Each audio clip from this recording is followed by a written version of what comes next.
এই বিড়ালকে কখনো আপনারা কষ্ট দিবেন না, বিড়ালকে আদর করবেন, বিড়ালকে ভালো মতো পুষবেন। বিড়াল যদি কোনো জাতির জন্য দোয়া করে, কোনো গৃহস্থর জন্য দোয়া করে, ওই সংসারের মধ্যে উন্নতি শুরু হয়ে যায়। ওই সংসারের মধ্যে আর এক নাম্বার হলো, যে ঘরে বিড়াল থাকে সেই ঘরে জিন আসতে পারে না, জিন বাস করতে পারে না।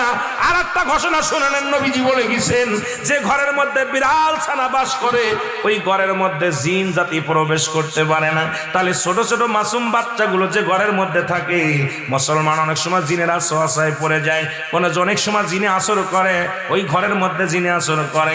যে ঘরের মধ্যে বিড়ালকে আদর করে বিড়াল থাকে, ওই ঘরের মধ্যে বিলাই বিড়াল বিড়াল বিলাই বিলাই, এইটা যার ঘরের মধ্যে আছে এই ঘরের মধ্যে দুষ্ট জিনেরা আসতে পারে না। জোরে জোরে চিল্লায়া বলা যাবে না মারহাবা।